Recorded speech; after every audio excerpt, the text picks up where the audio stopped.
We are accompanying foreign diplomats and ambassadors on a field visit to the bomb sites in Tehran, including residential districts, as well as cultural and medical centers, which were damaged during the US-Israeli attacks. Well, they're going to assess the extent and scope of destruction firsthand. Our first stop was Gandhi Hospital, one of the medical facilities which came under US-Israeli attacks during the war. Well, as you can see, there are signs of destructions all over the place. Windows were shattered, and actually the whole place, we are seeing structural damage. Well, according to officials, actually during the strikes, there was no prior warning, and patients and medical staff were inside this place and raising concerns about impact on civilian and medical infrastructures. Well, I think it's a horrible thing to see, especially taking into consideration that it is a medical institution, hospital. I don't know how many victims or wounded were there, but I think there were, because we see clear destructions. This is evidence of the inhumane approach of Israel and the United States. I don't know who particularly delivered this blow against the hospital, but that is war crime, very clear.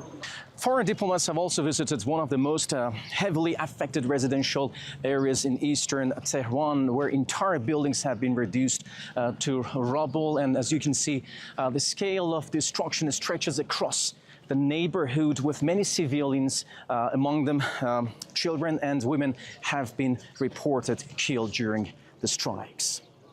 We made arrangements so that our dear guests could come, see things up close, and actually convey the reality of the situation. The silence that we are witnessing today from Western countries, despite all international treaties and protocols which state that taking action against medical, educational, and civilian centers is considered a war crime, is unfortunate.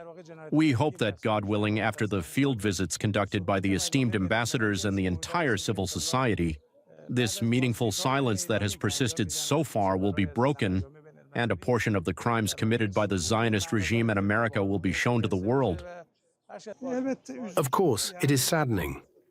It is already pointless for us to even say that these attacks violate international law anymore. It has been over a month. It is approaching 2 months. We experienced this during the 12-day war as well. But we are seeing a much more grave situation here. Hospitals, residential neighborhoods and homes have been attacked, and people have been massacred. There have been attacks on historical sites. This has no place in the laws of war. This needs to be stated clearly. The unjust attacks must be brought to an end as soon as possible. These attacks must stop so that the Iranian people can live in peace. There needs to be an agreement and negotiations under reasonable terms. We have arrived at Golestan Palace Complex in Tehran, a UNESCO World Heritage Site, which came under attacks from the side of Israel and the United States during 40 days of intense fighting. Reports have also indicated that other historical and cultural sites in Iran, including locations in Isfahan, have sustained damage during the course of the attacks. Golestan Palace is one of Tehran's oldest royal complexes, with origins dating back to the Safavid era in the 16th and 17th century. It was later expanded during the Qajar dynasty in the 18th and 19th centuries, with most of its current structures built during the last period. Well, overall, the site's history spans roughly 400 to 500 years, and it is recognized as a UNESCO World Heritage Site. During the visit, officials emphasized the site's cultural and historical importance, noting that it is part of Iran's heritage and is generally regarded under international conventions as a protected cultural monument during times of conflict. First of all, on behalf of all the United Nations system in Iran, allow us to express our sincere solidarity with people of Iran. We have seen many destruction today, and one thing I'd like to emphasize is that no civilians and no civil infrastructure should be attacked. United Nations will continue to stand deliver in Iran, and rest be assured that we are here with the people of Iran. During 40 days of intense fighting between Iran and the United States and Israel, aside from residential areas as well as medical and scientific centers, also places of worship belonging to different religions were destroyed and attacked. For example, a couple of mosques were destroyed, and also this one, a synagogue belonging to Jews, came under attacks. As you can see right behind me, the whole building, entire building has has been destroyed. And we are here at this site along with diplomats that are visiting this area. And this place was one of the oldest and most famous synagogues in Iran, and it was very much sacred to over 15,000 Jews living in Iran.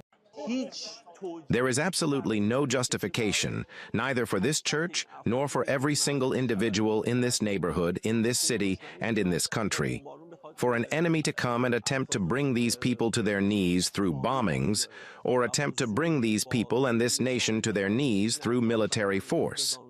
The reality is that we are part of the great society of Iran, regardless of our religion or faith, and we continue to consider ourselves committed to the principles of the Islamic Republic system and the fundamental interests of our dear country, Iran.